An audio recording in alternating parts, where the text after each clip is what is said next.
सोलापूर, अहिल्यानगर आणि धाराशिव जिल्ह्याला मागच्या 10 ते 15 दिवसापासून पावसानं झोडपलेला आहे आणि त्यामुळं सीना नदी पात्रामधील पाण्याची पातळी जी आहे ती वाढल्याचं चित्र आपल्याला पाहायला मिळते। खरं तर पुणे सोलापूर राष्ट्रीय महामार्ग हा जो आहे तो पूर्वपणे सुरळीत करण्यात आलेला आहे। मात्र पुणे विजापूर जो की कर्नाटकला जाणारा हा जो मार्ग आहे सोलापूरमधून तो अद्यापही बंद असल्याचं चित्र आपल्याला पाहायला मिळते। आपण सध्या आहोत हत्तूर पूल या ठिकाणी आहोत।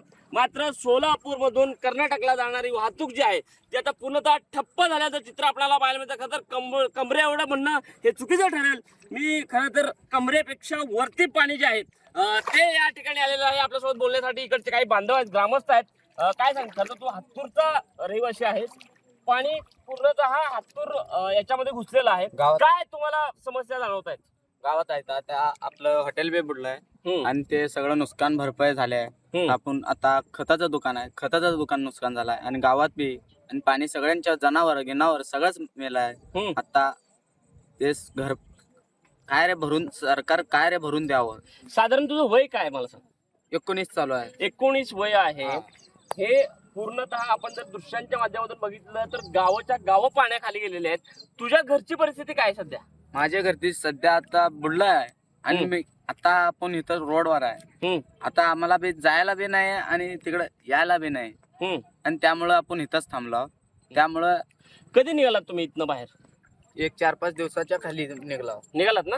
हा, तेव्हा ते पाणी घरात पाणी आले आणि भडाभडा ते सगळं काढले आणि तिकडं गावावर मड्डीवर जायला गेले आणि आता खालच्या मड्डीला वर पाणी आहे आणि वरच्या मड्डीला थोडं कमी आहे। त्यामुळे सगळे लोक तिथं जाऊन थांबले। नक्कीच आपण दृश्यांच्या माध्यमातून पाहू शकताय।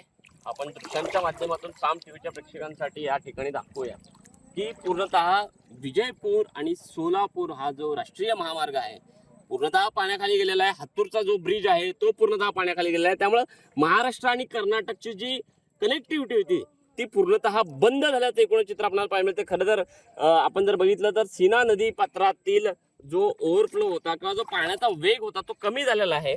मात्र भीमा आणि सीना या दोन्ही नद्याचा संगम होऊन जो पाण्याचा फ्लो आलेला आहे त्यामुळे जो फुगवटा त्या ठिकाणी निर्माण झालेला आहे त्यामुळे आपण बघू शकताय की या ठिकाणी अक्षरशः कमरेपर्यंतच्या पाण्यामध्ये आहे आणि अजून सुद्धा विजापूर सोलापूर जो महामार्ग आहे तो पूर्णतः ठप्प आहे। त्यामुळे साम टीव्हीच्या माध्यमातून आम्ही साम टीव्हीच्या प्रेक्षकांना अशी विनंती करू इच्छितो, अगर तुम्ही विजापूरला जाणार असाल तर या महामार्गाचा वापर करू नका। खरं तर सोलापूर शहर प्रशासनाकडून सोलापूर शहर पोलीस प्रशासनाकडून सुद्धा सांगण्यात आलेलं आहे की जर तुम्हाला विजापूरला जायचं असेल तर पर्यायी मार्ग हा तुमचा अक्कलकोट पासून जाणार आहे।